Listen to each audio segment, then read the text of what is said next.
තෙරුවන් සරණයි.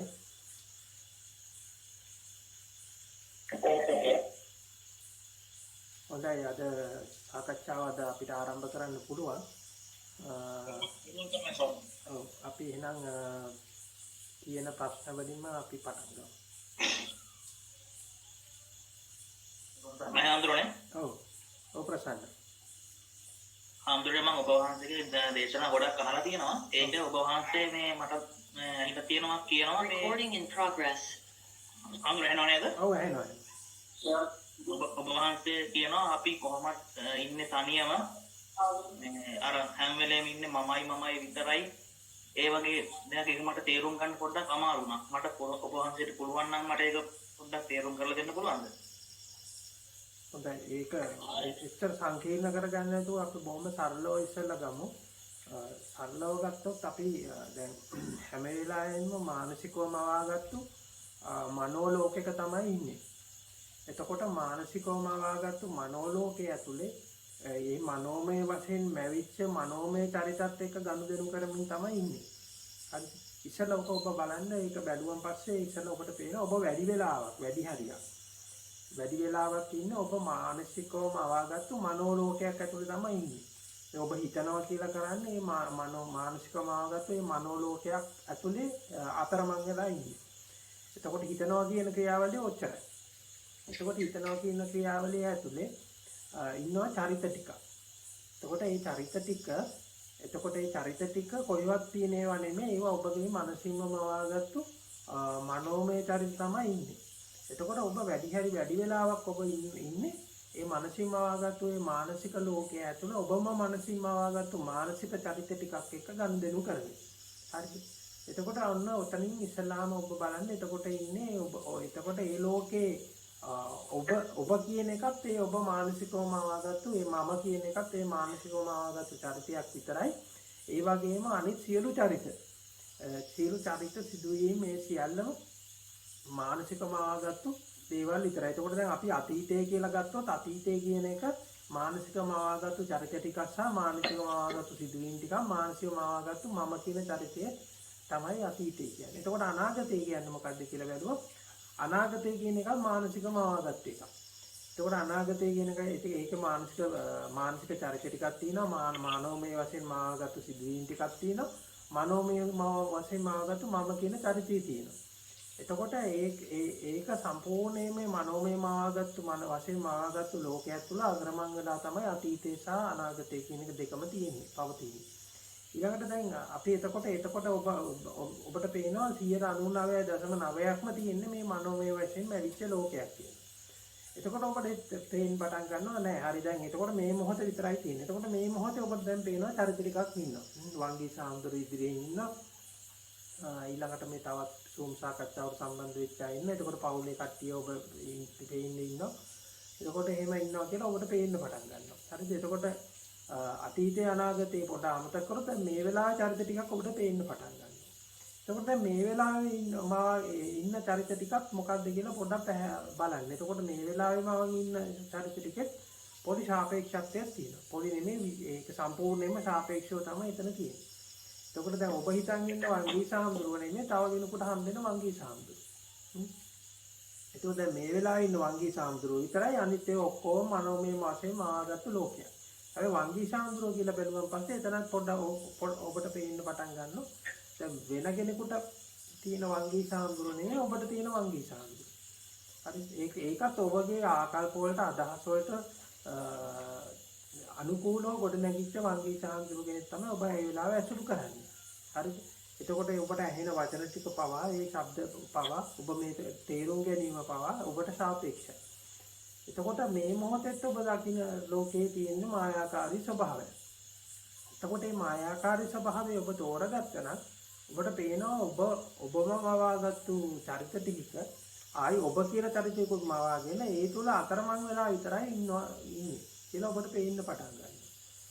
හැබැයි මේ අතරමං වීම මුලදී කෙනෙකුට මහා අතිශය භයානක විදියට බය වෙන්න හේතුවක් වෙනවා. හරිද? මහා දරුණු විදියට තනිකම පාළුවක් දැනෙනවා විතරක් නෙවෙයි මහා දරුණු විදියට බය වෙන්න පටන් ගන්නවා.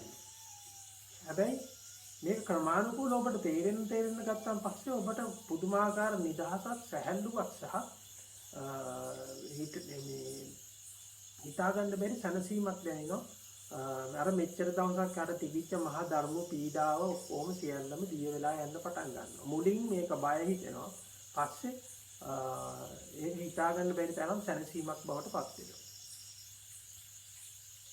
තේරුම් නැත්නම් තව අහන්න මම පැහැදිලි කරා. තේරුණා හඳුරේ තේරුම් සර්ණයි. තේරුම් සර්ණයි ස්වාමීන් වහන්සේ. ඔව්. ස්වාමීන් වහන්සේ ඔබ වහන්සේ මේ සතියේ සඳහන් කළා මේකට නිරීක්ෂකයා සාදා ගැනීම සහ ඉක්මවා යාම දේශනාව ගැන.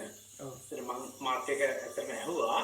මට දැනට මාස 4කට විතර කලින් ඔය කියන දේ ඔය විදිහටම වුණා. ඒක ඇත්තටම මම කියනවා නම් අර ෆිල්ම් එකකින් එළියට ඇවිල්ලා ඔඩියන්ස් එකට ඇවිල්ලා ෆිල්ම් එක දිහා බලනවා වගේ තමයි දැනුනේ මට.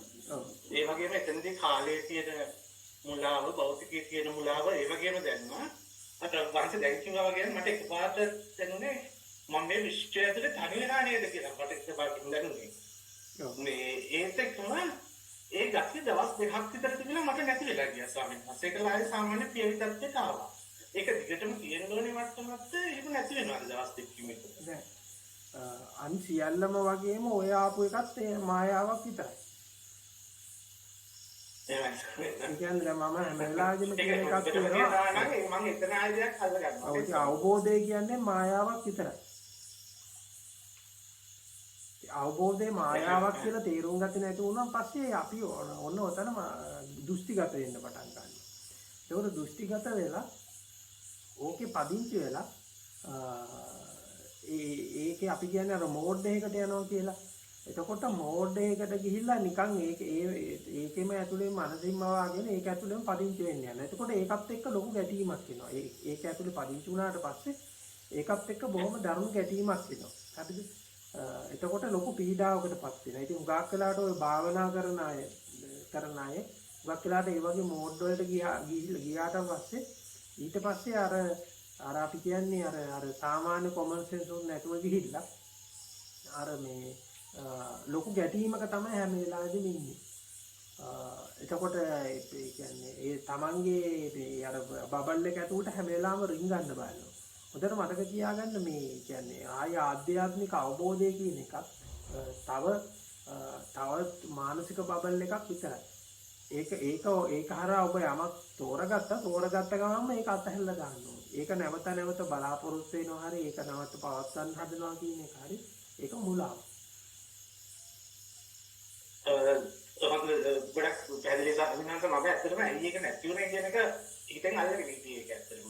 ආයෙත් මම මේ පැත්තට යන්න ඕනේද එහෙම මොකක් හරි ඒකත් සර්මික නැති වුනේ කියලා. දැන් ඔබ වාස්කේ පැහැදිලි කිරීමත් එක්ක ඒක විසඳුණා ඇත්තටම මට ඒක ගැටලුවක් තියෙනවා සම්මත.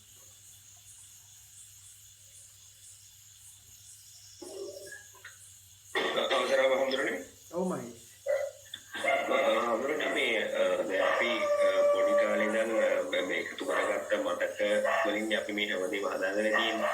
එතකොට එතන මේ මොලේත් සම්බන්ධයක් වෙනව නේද එතන? මේ ඒතකොට අර පැටලිල්ල කරන විඥානය ඒතකොට තියෙන මොලය මේක හදනවද නැත්නම් විඥානය හදනවද? ඒක පොඩ්ඩක් පැහැදිලි කරලා දෙන්න. ඔව්. හොඳයි මහේෂ් මම මේක කීපවතාවක් පැහැදිලි කරලා තියෙනවා කීපවතාවක් පැහැදිලි කරා මේක ටිකක් මේ ට්‍රිකි තැනක් මේක හුඟක් අයට එකපාරම මේක ලියා ගන්න බෑ.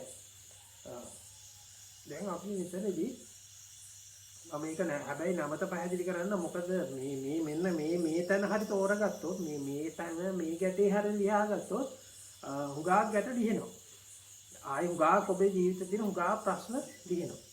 ඉතින් එතකොට දැන් මේ මෙතනදී අපි තෝරගන්න ඕනි මේ දැනුම් පද්ධතියක් කියන්නේ මොකක්ද කියලා. එතකොට මේ දැනුම් පද්ධතියක් කියන්නේ ඒ කියන්නේ දැන් මේ ලෝකේ හරි මොකක් හරි එකක් දෙයක් විග්‍රහ කරගන්න එක්තරා සංස්කෘතියක එක්තරා මේ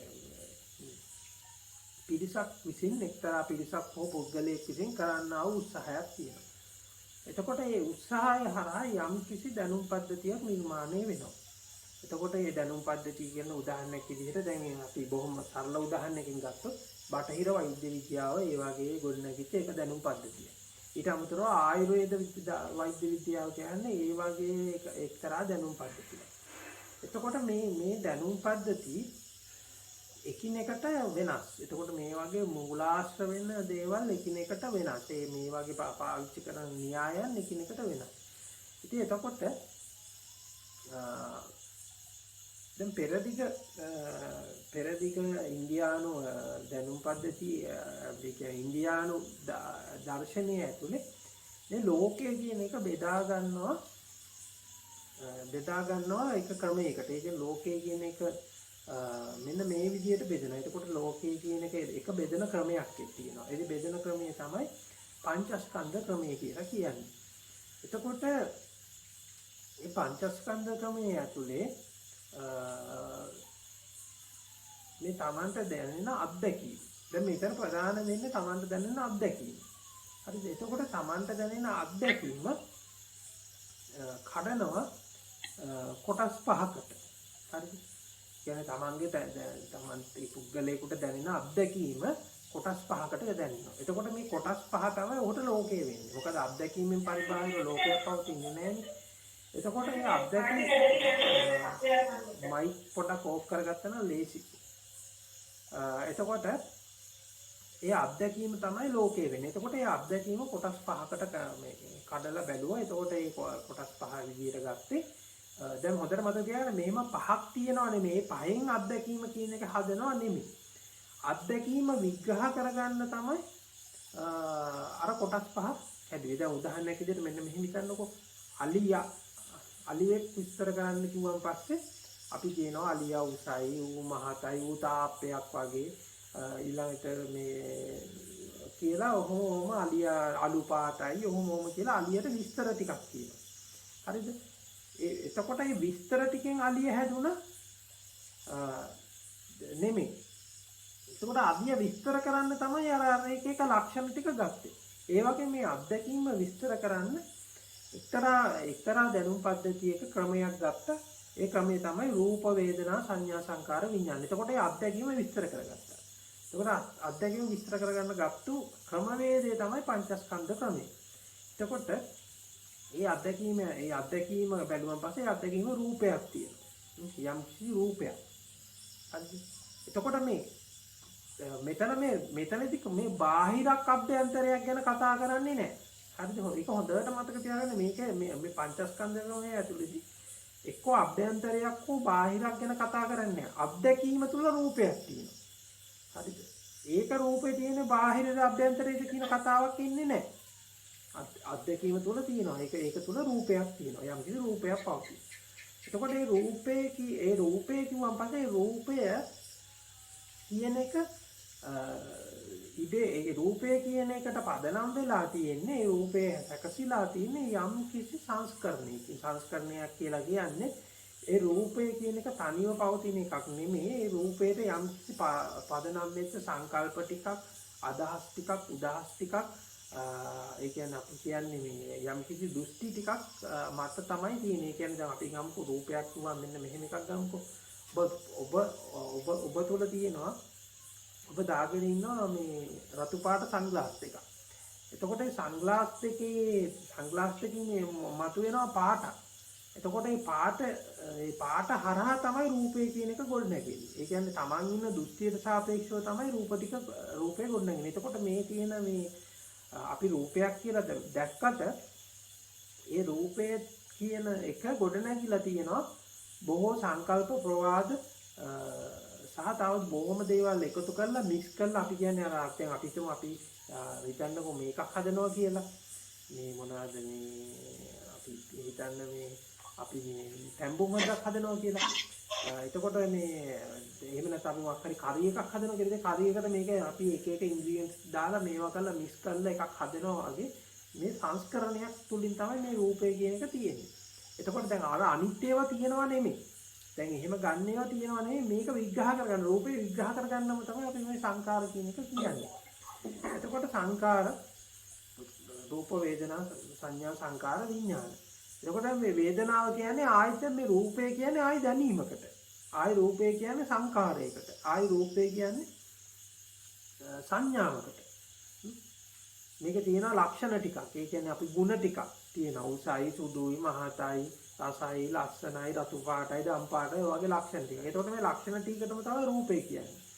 ඊළඟට මේ දැනෙන මේ දැනීමටම ඒ දැනෙන ඒ විඳීම හරහා දැනෙන දැනීමටම තමයි විඥානය කියලා කියන්නේ. එතකොට දැන් මේක ඇතුලේ එතකොට කොහෙද මොලේ තියෙන්නේ? ඒතර දැන් හොඳට මතක තියාගන්න දැන් මේ පංචස්කන්ධ ක්‍රමය කියන්නේ මම කියන එක්තරා දැනුම් පද්ධතියක්. එතකොට මේ පංචස්කන්ධ ක්‍රමය ඇතුලේ මොලේ කියලා එකක් එහෙම එකක් ගැන කතා කරන්නේ නැහැ. මොලේ හරි ඇහැ හරි බාහිර හරි අභ්‍යන්තරේ හරි ගැන කතා කරන්නේ නැහැ. හරිද? එතකොට දැන් මේක මොලේ කියලා ගත්තොත් මොලේ කියන්නේ රූපයක් විතරයි තව. අභ්‍යන්තරේ කියන්නේ රූපයක්. බාහිර කියන්නේ රූපයක්. ඒක රූපයක්, ඒක වේදනාවක්, බාහිර කියන්නේ රූපයක්, වේදනාවක්, සංඥාවක්, සංකාරයක්, විඥානයක්. අභ්‍යන්තරේ කියන්නේ රූපයක්, වේදනාවක්, සංඥාවක්, සංකාරයක්, විඥානයක්. මොලේ කියන්නේ රූපයක්, වේදනාවක්, සංඥාවක්, සංකාරයක්, විඥානයක්. එතකොට මොලේ කියන්නේ ආයි විඥානය. දැනීම, අත්දැකීම. ඒ කියන්නේ අදහස, සංකල්පය. එතකොට ඔන්න ඕක තියෙනවා ඕක. හරිද? ඊළඟට දැන් ඕක ඒ දැනුම් පද්ධතිය ඇතුලේ ඕක තියෙනවා. දැන් ඊළඟට තව දැනුම් පද්ධතියක් තියෙනවා. අපි හිතමු බටහිර විද්‍යාව හරහා ගොඩනැගිච්ච වෛද්‍ය විද්‍යාත්මක දැනුම් පද්ධතිය. එතකොට මේ වෛද්‍ය විද්‍යාත්මක ඒක ක්‍රමයට අනුකූලව අර රූපේම තමයි ගන්නෙ. හරිද? හැබැයි මේ රූපය ඒගොල්ලෝ කෙලින්ම ගන්නවා ඒක බාහිර තියෙනවා කියලා. ඒක එහෙනම් අත්දැකීම කියන එක ඒගොල්ලන්ට ඒක කඩනවා. කෑලි වලට කඩලා ගන්නකොට තමයි ඒක ඇතුලේ තමයි එතකොට ඒගොල්ලෝ මොලේ කියලා එකක් හදාගෙන තියෙන්නේ. එතකොට ඒක උගාක්ම මේ පංචස්කන්ධ ක්‍රමය කියන එක භෞතිකවාදී ක්‍රමයක් නෙමෙයි. ඒක ඇත්තටම මේ එක්තරා ප්‍රමාණයකට විඥානවාදී දෙයක්. මේ පංචස්කන්ධ ක්‍රමය. එතකොට දැන් මේ අනිත් දැනුම් පද්ධතිය ඇතුලේ භෞතිකවාදී ක්‍රමය ඇතුලේදී මොලයක් කියලා එකක් තියෙනවා. එතකොට දැන් මේක මම ඔබලාට මේ නිතරම කියන්නේ දැන් ඔබලාට මේ තියෙන ගැටලුව තමයි දැන් ඔබලා විතර නෙමෙයි මේ සියලු දෙනාටම තියෙන ගැටලුව තමයි මේ වගේ දැනුම් පද්ධති කීපයක් ඔබට පොඩි කාලේ ඉඳන් ඔබට දැනගන්න ලැබෙනවා. එන ඔබ එකම දැනුම් පද්ධතියක නෙමෙයි ඉන්නේ. ඒ කියන්නේ දැන් ඔබට ගෙදර ඒ කියන්නේ දැන් අපි සමහරේ ගත්තොත් මේ අධ්‍යාපනය කියන එක අපි සාමාන්‍ය පාසල් ක්‍රමයේ තුල විතරක් නෙමෙයි ඉන්නේ. අධ්‍යාපනය කියන එක ඔබේ අත්දැකීම කියන ගෙදරදී අම්මා තාත්තත් එක්ක කතා කරනකොට ආච්චිලා සීයලාත් එක්ක ඉන්නකොට ඊළඟට YouTube එකේ වීඩියෝස් එහෙම නැත්නම් මේ කාලේ අන්තර්ජාලය ටීවී එකේ ඇඩ්වර්ටයිස්මන්ට් ඊළඟට වෙනත් ඔය යාළුවෝ මිත්‍රයෝ හරහා මේ වගේ අධ්‍යාපන කියන එක මේ බොහෝ මාධ්‍යයන් ගණනාවක් හරහා තමයි ඔබට දැනුම කියන එක එන්නේ. එතකොට මේ දැනුම කියන එක එනකොට මේ දැනුම කියන එක විවිධාකාර මාධ්‍යයන් වලින් එනවා. එතකොට මේ දැනුම කියන එක අද ලෝකයේ බොහෝ රටවල් වල තියෙන සම්මතය තමයි මේ බටහිර විද්‍යාව කියන එක තමයි සම්මතය. අපි ඒකට බටහිර විද්‍යාව කියන නම දෙනවා. හැබැයි ඒක එහෙම දෙන එක වැරදි. එතකොට ඒක එහෙම නැතුව බටහිරක හෝ පෙරදිගක තියෙන එකක් නෙමෙයි ඒක. එතකොට අපි දැන් කතා කරන මේ මොඩර්න් සයන්ස් කියන එක. එතකොට මේ මොඩර්න් සයන්ස් කියන එක ඔබ ඉගෙන ගන්න. එතකොට ඒක හරහා ඔබ ඉගෙන ගන්න ඇහක් තියෙනවා, කනක් තියෙනවා. ඊළඟට මේක මොළයක් තියෙනවා, ඒකේ ක්‍රියාකාරීත්වයක් තියෙනවා කියලා එහෙම ඉගෙන ගන්නවා. ඒක එකක්. ඊළඟට දැන් තව ඔබ ওই බණ අහලා ඔය එක තැන් වලින් ඔය අහලා තියෙනවා විඥානයක් තියෙන පොඩි කාලේ ඉඳන් වචනයක් ඇහෙනවා විඥානීය කියලා වචනයක් ඇහෙනවා. එහෙම එක්කුත් ඇහිලා තියෙනවා. හරිද? දැන් මේ කියන එක්කෙනෙක්වත් දැන් අර උදාහරණයක් විදිහට දැන් ওই විඥානය ගැන කතා කරන අය මේ පංචස්කන්ධ ක්‍රමය ගැන මෙලෝ හතරක් දන්නේ නැහැ. හැබැයි ඉතින් ඒක අර නිකන් අර පාරම්පරික දැනුමින් ඒකත් ඇවිල්ලා තියෙනවා. ඊළඟ මේ පැත්තේ මොළය ඇතුළු එහෙම එකකුත් ඇහිලා තියෙනවා. එතකොට දැන් මේ දෙකම තියෙනවා. දැන් මේ දෙකම වෙලා මේ මොනවාද ජෑම් වෙලා මේ සම්පූර්ණයෙන්ම දැන් අවුලක් වෙලා අච්චාරුවක් වෙලා තියෙනවා. හරිද? මේ විතරක් නෙමෙයි තව උගා දැනුම් පද්ධති වල දේවල් ඇවිල්ලා දේවල් ටිකක් එනවා. දැන් ඒක උදාහරණයක් විදිහට කොයිතරම් විශේෂඥ වෛද්‍යවරයෙක් වුණත් එයත් පොඩ්ඩක් අර එයාගේ තියෙනවා ආයුර්වේද පොඩි කෑල්ලකුත් තියෙනවා. හරි. මොකද ඒවත් අර පොඩි කාලේ ඉඳන් අර අබ්බෙහෙත් වලින් අර මෙන් ආපු එකකුත් තියෙනවානේ. එකක් තියෙනවා ඔල්ලි. ආයි අර ඉස්කෝලේ කැම්පස් එකේ ඉගෙන ගත්ත ටිකක් එකක් තියෙනවා. දැන් මේ දෙක වෙලා මොකද්ද කියලා හොයාගන්න බෑ සමහර වෙලාවට. හරි. ඒ වගේ දැන් මේ දෙකම දැන් පත්තු වෙලා තියෙනවා. මේ දෙකම දැන් වෙලා අච්චාරු වෙලා තියෙනවා. දැන් මේක හොඳට සෙපරේට් කරගන්න ඕනේ. මේක දෙකක්. ඒ කියන්නේ මේ ලෝකේ විග්‍රහ කරගන්න හදපු ක්‍රම දෙකක්. ඒක සම්පූර්ණයෙන්ම ක්‍රම දෙකක්. එතකොට මේ ක්‍රම දෙකේ එකිනෙකට සම්බන්ධයක් ඇත්තේ නැහැ. හරිද? ඒ කියන්නේ දැන් අපි සාමාන්‍ය කතා කරන මේ මොඩර්න් සයන්ස් වල කතා කරන වෛද්‍ය විද්‍යාව ඇතුලේ හිත කියලා එකක් නැහැ.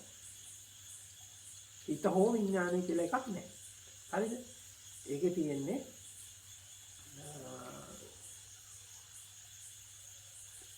එහෙම නැත්නම් ඉලෙක්ට්‍රෝ කෙමිකල් රියැක්ෂන් එකක් විතරයි. එච්චරයි තියෙන්නේ. හරිද? වෙන මොකුත් නැහැ. එච්චරයි තියෙන්නේ. ඒකේ නෑ හිත කියලා එකක්. හිත කියලා කියන්නේ ඕකට. හරි? හිත කියලා කියන්නේ ඒකට අනුකූලව හිත කියලා කියන්නේ ඉලෙක්ට්‍රික් පල්ස් එකක්. හිත කියලා එකක් නෑ මේ අපි මේ දැනෙනවා කියන එක. මතකයේ කියන එක හරි එක්ක ඉලෙක්ට්‍රික් පල්ස් එහෙම නැත්නම් කෙමිකල් රියැක්ෂන් එකක්. ඔච්චරයි. බොහොම මේ මම කියන්නේ ඊට වඩා ටිකක් අපි සංකීර්ණ ඕන කතා කරන්න පුළුවන්. බොහොම සරල මට්ටමින් ගන්නකො එච්චර දැන් දැනට තියෙන්නේ මෙතන තියෙන්නේ එක්ක ඉලෙක්ට්‍රික් පල්ස් එකකට එහෙම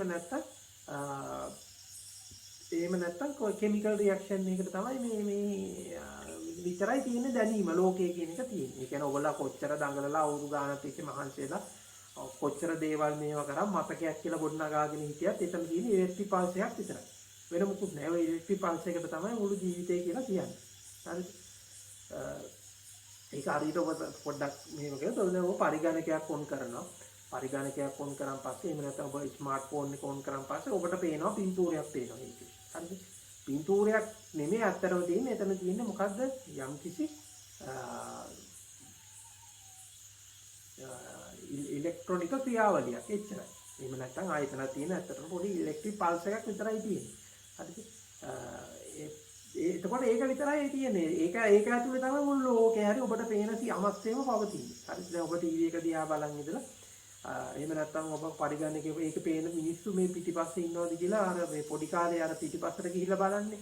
අපි එහෙම බැලුවට එහෙම මිනිස්සු හොයාගන්න නැහැ. ඇත්තටම මේ මිනිස්සු කියලා තියෙන එක තියෙන්නේ අර ඉලෙක්ට්‍රික් පල්ස් එකක් ඇතුලේ විතරයි. ඒ වගේ දැන් මේ විද්‍යාවට අනුකූලව ඔබ මුළු ජීවිත කාලයක් තිස්සේ ගන්න අත්දැකීම තියෙන්නේ අර පොඩි ඉලෙක්ට්‍රික් පල්ස් එක විතරයි. එච්චරයි. හරි එහෙම නැත්නම් පොඩි කෙමිකල් රියැක්ෂන් එකක් විතරයි. ඒකෝර ඒක පවතින්නක් නෙමෙයි. ඒක තියෙන එකක් නෙමෙයි. හරිද? එතකොට මේක ඇතුළේ කතා කරන්නේ හිත කියලා එකක්.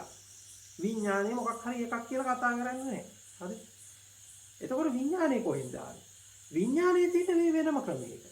තව ලෝකයේ මේ අත්දැකීම් විග්‍රහ කරන්න වෙනම ක්‍රමයක් තිබුණා. හරිද? එතකොට වෙනම ක්‍රමයක. එතකොට දැන් රූප වේදනා සංඥා සංකාර විඥානයේ ඇතුළේ මොලේ කොහෙද තියෙන්නේ කියන එක එකවත්. මොලේ ඇතුළේ විඥානයේ තියෙනවද කියන එකවත් වළංගු ප්‍රශ්න නෙමෙයි. මේ ප්‍රශ්නේ ඇවිල්ලා තියෙන්නේ මේ දෙකේ මේ දෙක පටලැවිලා. අර දැනුමයි මේ දැනුමයි ඇවිල්ලා පටලැවිලා තමයි මේ කතාව ඇවිල්ලා තියෙන්නේ. ඕක මම තවත් පොඩක් ඕක එහාට ගිහලා විග්‍රහ කරන්න. මම නිතරම ගන්න උදාහරණයක් තියෙනවා මේ අන්ධය ටික ගිහිල්ලා අර අලිය බලන්න ගිය උදාහරණය. ඉතින් අර ಜಾති අන්ධයෝ ටිකක් අර අලියෙක් බලන්න යනවා. එක අලියෙකුට අහු වෙන්නේ කකුල. කකුල අහු වෙලා මෙහෙම වෙලා එයා ඇවිල්ලා වංගෙඩියක් හදාගෙන ඉන්නවා.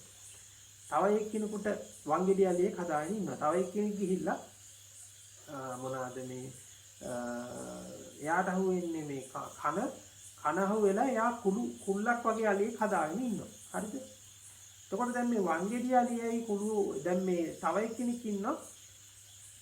තව අන්ධයෙක් උපදිනවා. තව අන්ධයෙක් ඉපදුනාට පස්සේ දැන් මෙයා ඉපදුනේ අපි හිතමු අර මේ මොනවාද මේ වංගෙඩිය අලියට තමයි යාගේ තාත්තා. වංගෙඩිය අලිය කියලා ගත්තු අන්ධයා තමයි යාගේ තාත්තා. හරිද? එතකොට යාගේ තාත්තගෙන් එනවා දැනුමක් මේ අලිය වංගෙඩියක් වගේ. දැන් අලිය කියන එක තියෙනවා. එතකොට මේ වංගෙඩි දැනුම තමයි එතනින් ඉන්නේ. ඊළඟට දැන් ඉස්කෝලේ දැන් මේ සමාජයේ තියෙන සම්මතය තමයි මේ කුල්ලක් අලියා කියන්නේ කුල්ලක් වගේ කියලා. ඒකට ඉස්කෝලේ ගිහිල්ලා ඒක ඉගෙන ගන්න කුළු ගෙඩි අලියෙ. ඒ කියන්නේ මේ කුල්ලක් වගේ අලියෙ. හරිද? කුල්ලක් වගේ අලියාගේ ලක්ෂණ ටික ඒවා ටික එයා ඉගෙන ගන්නවා මෙහි. ඊළඟට අර වංගෙඩිය වගේ ලක්ෂණ ටික මෙහි ඉගෙන ගන්නවා. දැන් මෙහා හරි පටලැවිල්ලක තියෙන්නේ. පොඩක් මයික් එක ඔක් කරගත්තා නම් හරි. එතකොට අර මේ වංගෙඩියේ තියෙන ලක්ෂණ ටික මෙයා හොයනවා කුල්ලගේ ඇතුලේ. කුල්ල ඇතුලේ. කුල්ලේ තියෙන ලක්ෂණ ටික හොයනවා වංගෙඩිය ඇතුලේ. මේක දෙකක්. සම්පූර්ණයෙන්ම සමස්තයෙන්ම දෙකක්. හරි. ওই දෙක පටලවා ගත්තා නම් ඔබට මේ කතාව හරියට ලියා ගන්න ලේසි වෙනවා. හරි. එහෙම නැත්තම් වෙන්නේ මේ මොලේ ඇතුලේ විඥානය හොයන්න හරි මොලේ ඇතුලේ හිත හොයන්න හරි වගේ තැනකට ගියොත් නම් ඒක සම්පූර්ණ පටලැවිල්ලක්. ඒක යෙදෙන්නේ නැහැ. ඒක ගැලපෙන්නේ නැහැ. ඒකට අපි මේ මොලේ කියලා කතා කරන මේ මොඩර්න් සයන්ස් ඇතුලේ අපි මනස මේ විඥානය කියලා එකක් කතා කරන්න නැහැ. ඒක කතා කිරීම යුතු නැහැ. එහෙම එකක් පවතින්නේ නැහැ. හරි. හැබැයි දැන් ඔබ මේ කතා කරාට ඔබ මේ කතා කරන වෛද්‍යවරයෙකුට හරි මහාචාර්යවරුන්ට කතා එයාත් කතා කරන හිත ගැන. ඇයි දැන් එයාටත් ඒක පටලැවිලා තියෙන්නේ. හරි. ඇයි අර දැනුම හරහා එහෙම එකකුත් ඇවිල්ලා තියෙනවානේ. හැබැයි මේ දෙක සමස්තයෙන්ම සම්පූර්ණ කතාව දෙකක්. හරිද? එතකොට මොලේ කියලා තියෙන තැන හිත හෝ විඥානය ගැන කතා කරන්න බෑ. ටිකක් මේ දීර්ඝ වුණා උත්තරේ මේක මේ නිතරම සූම් සාකච්ඡාවලදී එන ප්‍රශ්නයක් නිතරම පැහැදිලි කරන එකක්. හැබැයි මම හිතන්නේ මේක කීපවතාවක් පැහැදිලි වුණාට කමක් නැහැ. ප්‍රශ්න අපේ කියන තාම ඉන්නවද? රැඳිලා ඉන්නවද? එහෙම නැහැ හඳුනන්නේ පැහැදිලි කරනවා. තරුණ ස්වාමීන් වහන්සේ ඔව් අසේ. මට මේ තියෙන ප්‍රශ්න තමයි මේ මෛත්‍රී භාවනා පිළිබඳව. දැන් එතකොට අපි මේ සියලු සත්වයෝ සූපත් වේවා ওই විදිහට දැන් මෛත්‍රී භාවනාව අපි අහලා තියෙනවානේ. ඇත්තටම මේ සියලු සත්වයෝ කියලා ඇත්තටම මේ Tamanටම මෛත්‍රී කර ගැනීමක් තමයි වෙන්නේ අන්තිමට. ඒ වගේ අදහසක් තමයි මට තේරුනේ. ඒකට මෛත්‍රී භාවනා කරන්නේ කොහොමද කියන එක මට තියෙන ප්‍රශ්නේ. ඉස්ලාම් වෙන මෙහෙම එකක් ගන්නවා. දැන් මෛත්‍රී භාවනාව කියන එකයි ඉස්ලාම ඒක මම ඒක ඔච්චර අර අසේලහපු තරම් සියුම් තැනට යන්නේ නැතුව මම ටිකක් ඒක සරල තැනකින් සරල අප්‍රෝච් එකකින් පටන් ගන්න.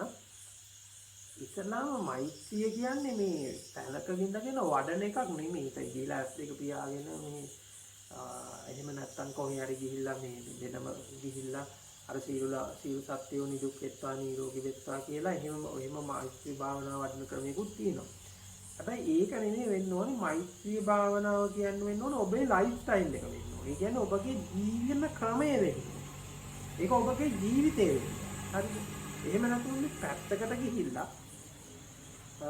ගිහිල්ලා මේ සීල ලෝක සීල සත්‍යෝ නිදුක් වෙත්වා නිරෝගී වෙත්වා සුවපත් වෙත්වා එහෙම කියනකොට කියලා අර අපින් ගෙදර ඉන්න ආච්චි අම්මා දැන් මේ ඇත්තට පියාගෙන සීල ලෝක සීල සත්‍යෝ නිදුක් වෙත්වා නිරෝගී වෙත්වා සුවපත් වෙත්වා කිව්වන් පස්සේ පොඩි එකා අයියෙන් සද්දේ දාගෙන මේ සින්දුවක් අහනවා. හරි.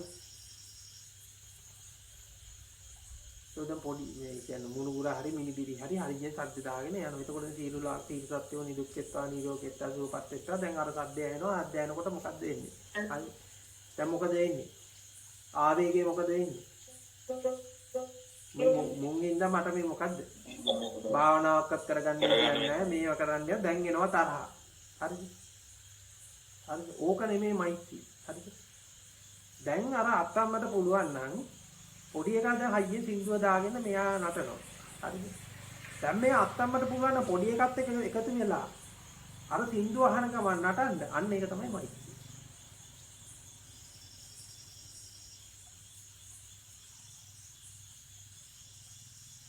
ඒ අදහස පැහැදිලි ස්වාමීන් වහන්සේ. එතකොට දැන් මේ ත්‍රිපිටකයේ තියෙන සත්‍යය කියන නිර්වචනය ඇතුලේ අර අවිද්‍යාව තෘෂ්ණාවෙන් තමයි සත්‍යය බිහි වෙන්නේ කියලා. එතකොට ඇත්තටම තවත් ගැඹුරු අදහසක් තියෙනවා නේද? කියන්නේ මේ තමන්ගේ තියෙන අවිද්‍යාව තෘෂ්ණාව මේ නිරෝධ කරගන්න වැඩි මේ කියන්නේ ඒ වගේ අදහසක් තියෙනවා නේද? එහෙම ගන්න. එතකොට දැන් එහෙම අදහසකුත් තියෙනවා. ඒකද ඕකේ මම දැන් තව එකක් එකතු කරන්න. දැන් මෛත්‍රිය වඩා දැන් අපි මෛත්‍රිය අපි සම්මතයේ තියෙන මෛත්‍රී භාවනාවට එහා ගිහිල්ලානේ අපි දැන් කතා කරන්නේ. තවත් උතනින් එහාට ගිහිල්ලා තවත් එකක් කියන්නම් අතේද. ඒ කියන්නේ දැන් මේක මම ඔයාට විතරක් නෙමෙයි මේක දෙන්නේ අනිත් අයටත් මේක උපකාරී. අනිත් එකක් තමයි දැන් හැම වෙලාවෙම මිනිස්සේ තමන්ගේ සිතුවිලිත් එක්ක මහා දරුණු ගැටීමක ඉන්නේ. ඒක වෙනස් කරන්න හදනවා. ඒක තියෙනවා ඉස්ලාම අපි ගමුකෝ මේ ලෝකයේත් එක්ක මේ ලෝකේ වෙනස් කරන්න හදනවා. ඒක මේවා කරන්න යනවා, හදන්න යනවා. එතකොට මේ අපි මේ තියෙන ස්වභාවයත් එක්ක අපි ඒකත් එක්ක අපි එකතු වෙලා ඉන්නේ. ඒකත් එක්ක මෛත්‍රියෙන් ඉන්නේ. අපි මේ තියෙන ස්වභාවය පිළි අරගෙන, ඒ තියෙන ස්වභාවය පිළි අරගෙන ඒකත් එක්ක එකතු වෙලා හිටියනම් අන්න ඒක තමයි මෛත්‍රිය. හරි. ඔබ හැම වෙලාවෙදීම කියන්නේ ඔබ හැම වෙලාවෙම ඔබගේ ෆැන්ටසි ඇතුලේ අතරමං වුණාට පස්සේ තමයි මේ ෆැන්ටසියයි අපිට ෆැන්ටසියයි සහ ඒ රියැලිටි එක මේ වෙලාවේ තියෙන රියැලිටි එකයි ෆැන්ටසියයි අතර තියෙන ગેප් එකක් පේන නිසා හැම වෙලාවෙම ඔබට මේ ඒකත් එක්ක ගැටීමක් එනවා. ඒකට ඔබ මේ තියෙන ස්වභාවය පිළියාගෙන හිටියනම් අර මම අර කිව්වේ නාට්‍යයක් බලනවා වගේ මේක බලාගෙන ඉන්න පුළුවන්. එතකොට අර එතකොට ඔබ මෙතන ગેප් එකක් හදාගන්නේ නැහැ. එතකොට මේ තියෙන එක හොඳ නැහැ. ඒක වෙනස් කරලා තව එකක් හදන්න ඕනි වගේ එකකට යන්නේ නැහැ. හරිද? එතකොට ඒක එතකොට තියෙන ස්වභාවයම පිළි අරගෙන ඉන්නවා. ඊළඟ දෙවෙනි එක තමයි ඔබගේ මානසික ස්වභාවයන් ගැන ඔබ හැම වෙලාවෙම ගැටීමක් ඇතුලේ ගැටීමක් එක්ක ඉන්නේ. හරි. දැන් මේ පීඩාවක් එක ඒක හැම වෙලාවෙම වෙනස් කරන්න යනවා. ඒක ඇතුලේ අර තියෙන අර ගොඩ නැගෙන ඒ කියන්නේ දැන් අපි මේ ගොඩ නැගෙන මේ මානසික චිත්තය ඔබ හැම වෙලාවෙම වෙනස් කරන්න හදනවා. මිසක් ඒ මානසික චිත්තයත් එක්ක එකතු වෙලා ඉන්නේ නැහැ. ඒක විඳින්නේ නැහැ. ඒක හැම වෙලාවෙම වෙනස් කරන්න හදනවා. ඒ වෙනස් කිරීමේ උමනාවෙන් ඉන්නවා. එතකොට මේ තියෙන මේ මානසික ස්වභාවයන් එක්කත් ගැටෙන්නේ නැතුව මේ මානසික ස්වභාවය මේ මානසික චිත්තය ඔබ දැක්කනම් මානසික චිත්තය මානසික චිත්තයක් විදිහට දැක්කනම් ඒක වෙනස් කරන්න තියෙන උමනාව ඔබකින් අයින් වෙලා තියෙනවා. හරිද? ඒක ඔබ පුදු වින්දනයේ විතරක් කරනවා නම් අන්න එතන තමයි ඇත්තටම මෛත්‍රිය කියන එක තියෙන්නේ. ඒ ගැටීම ඉවත් වෙච්ච තැන. හරි. එතකොට ඒ කියන්නේ මොනම ස්වභාවයක් හරි. ඒ කියන්නේ හිතන්නකෝ අධික කලස කෝපයටපත් වෙලා තියෙනවා. ඒ ස්වභාවය පාවා ඔබට ඒ ස්වභාවයත් එක්කත් ඔබ ඉන්නවා. හරි. ඒ ස්වභාවයත් ඔබ වින්දනය කරනවා. ඒ ස්වභාවය වෙනස් කරන්න යන්නේ නැහැ. ඒකෙත් ඔබ අර මම කිව්වා වගේ ඒක නිරීක්ෂකෙක් වෙනවා. ඒකෙත් ඔබ මේ විඳින්නෙක් වෙනවා. ඒක දකින්න ප්‍රේක්ෂකයා විතරක් වෙනවා. හරි. ඒකෝට ප්‍රේක්ෂකයා විතරක් වෙනකොට අන්න එතන තමයි ඇත්තටම මෛත්‍රිය කියන එක එන්නේ. පටන් ගන්න. හරි. ඒක තමයි දැන් මේ මම නිදුක්කෙත්තා නිරෝගී වෙත්තා කිව්වට කියලා කිසිම වැඩක් වෙන්නේ නැහැ. ඔන්න ඔතන තමයි එන්නේ. එතකොට තමයි ඇත්තටම ওই මෛත්‍රියෙන් උපේක්ෂාවට යන්නේ. අපි සතර බ්‍රහ්ම විහරණ ගැන කතා කරනවානේ. මෙත්තා මුත්තා කරුණා උපේක්ඛා කියලා. හරි. එතකොට ඔන්න ඔතන තමයි උපේක්ඛාවට යන්නේ අන්තිමට. ඒ අර ප්‍රේක්ෂකයා ඒ කියන්නේ මේ තියෙන මේ මනෝමය චිත්‍ර ටික දැක්කනම් මේ මානසික ලෝකයේ දැක්කනම් ඒක ප්‍රේක්ෂකයා වුණා නම් ඒ ප්‍රේක්ෂකයා වුණා නම් ඒක ඔබ වෙනස් කරන්න යන්නේ ඒක වින්දනය කරන එක විතරයි වෙන්නේ. නැත්තම් අර හැම වෙලාවෙම ලොකු පීඩාවක ඉන්නවා. මේක හැම වෙලාවෙම වෙනස් කර කර ඉන්නවා.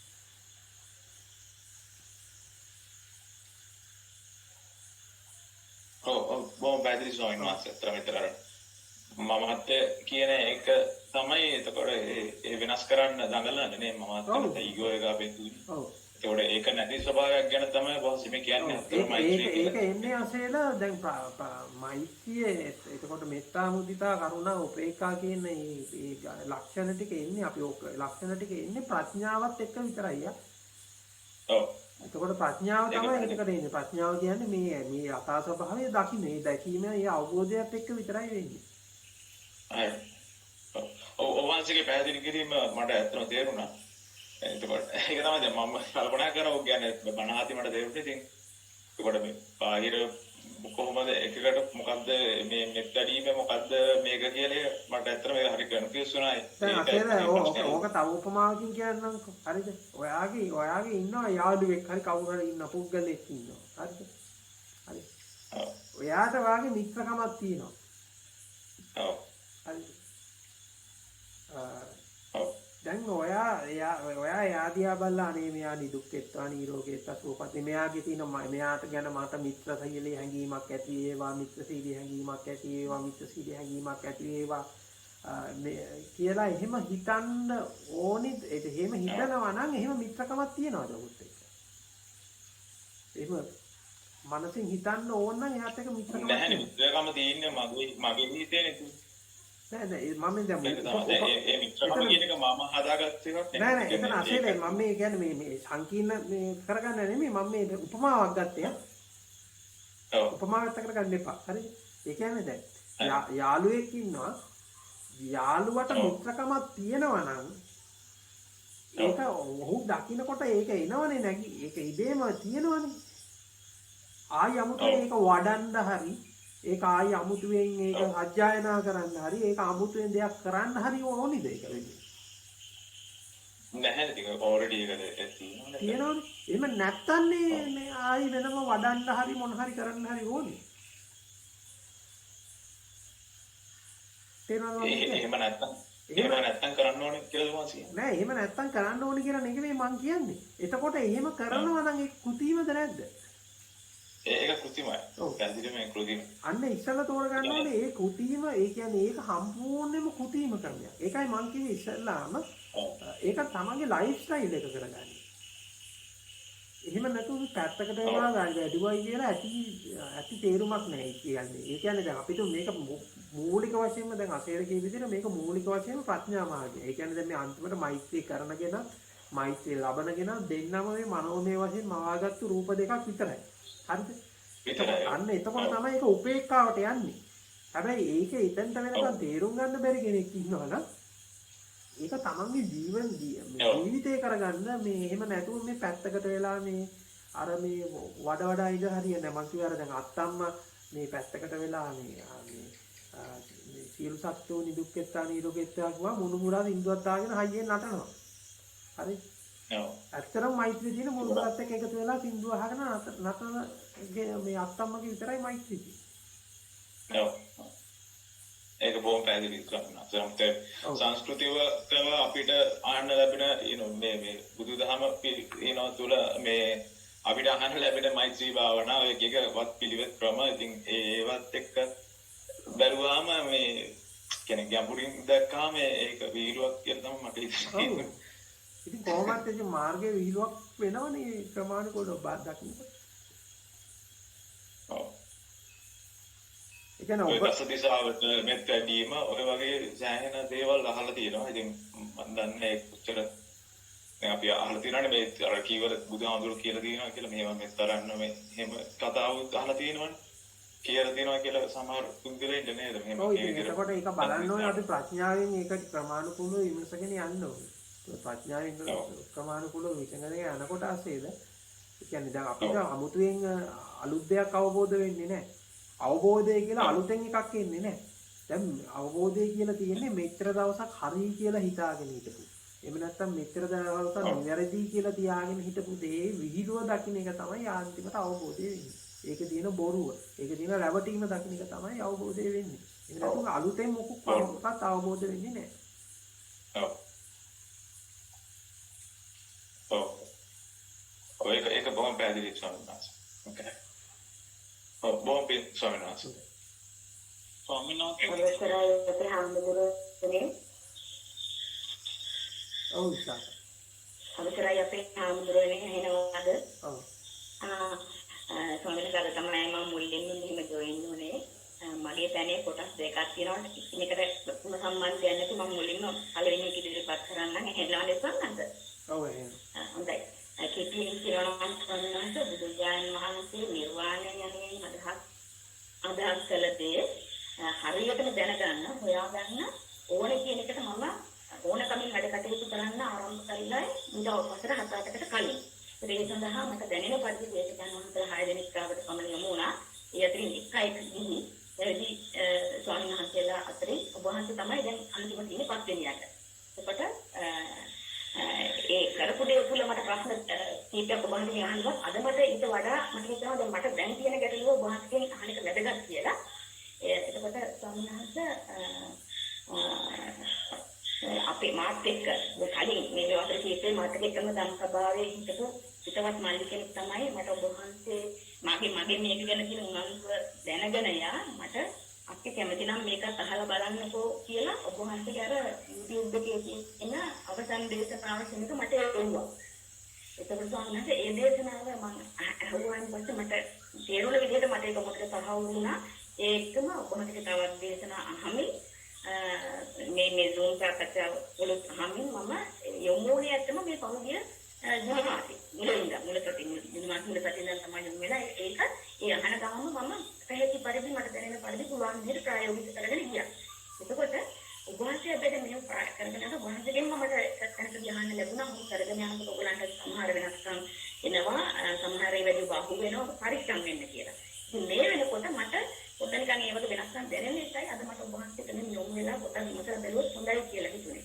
ඉතින් මට දැන් මේ වෙනකොට ස්වාමීන් වහන්සේ මේ දැනෙනවා මේ කලින්ට ප්‍රත්‍යක්ෂව මෙන්න මේ වගේ දේවල්. ඊට වඩා මගේ දැන් ජවය වැඩි ගතිය.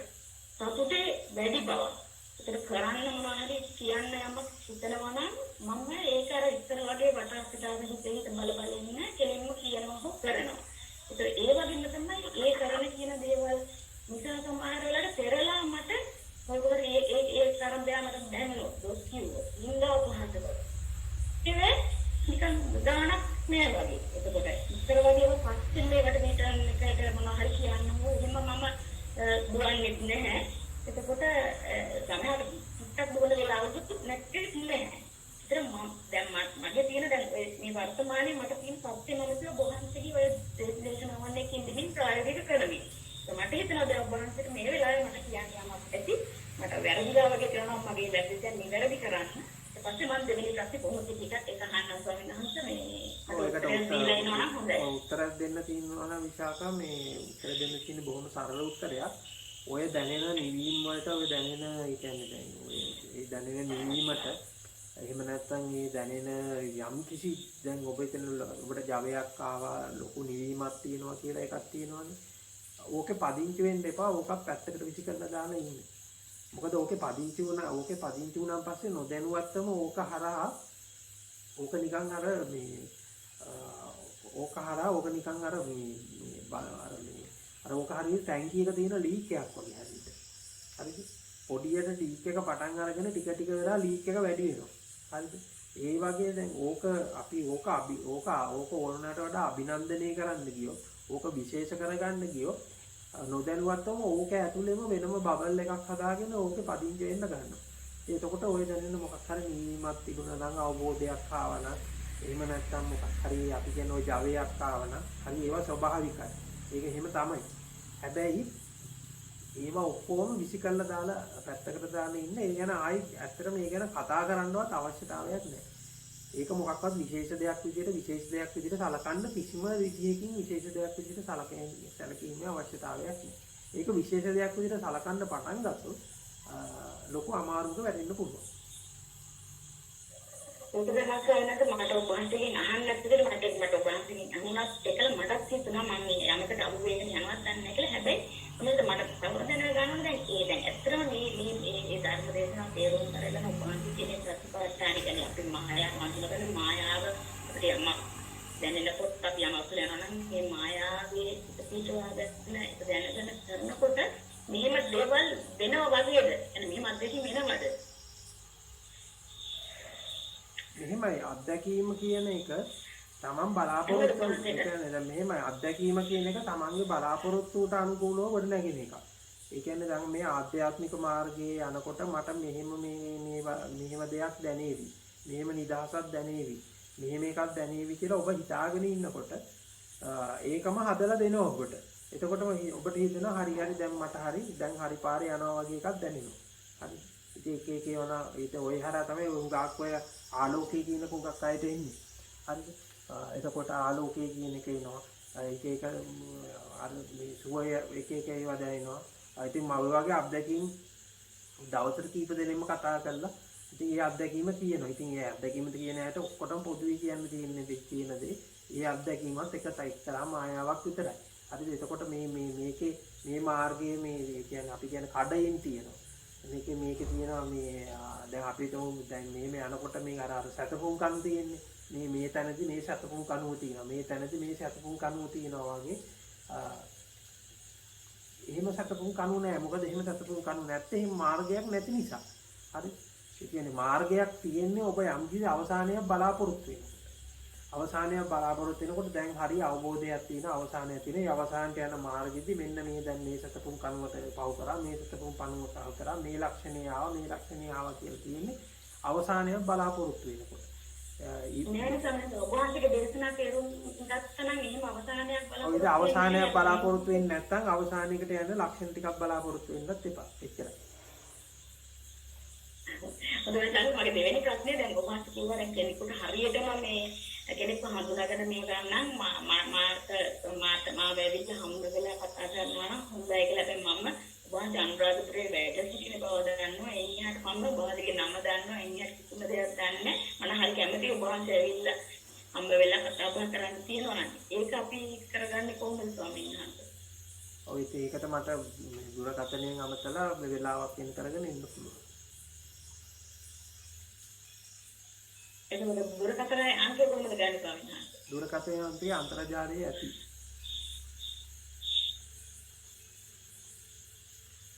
අපිට කාටද මේක ෂෙයා කරන්න පුළුවන් මේ ගොඩක් සුදේ ගොඩක් තිබ්බා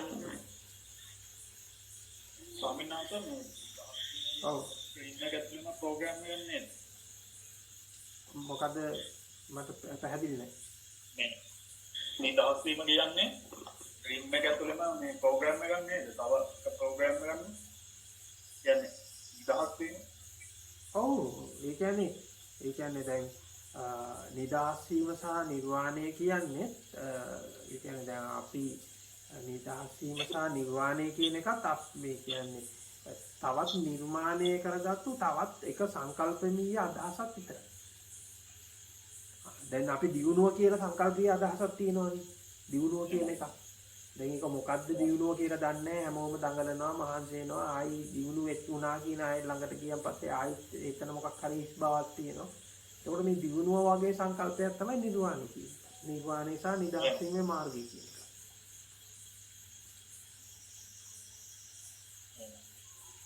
අර මේ නිදහසට ග්‍රීන් එකටම අහු වෙනවා.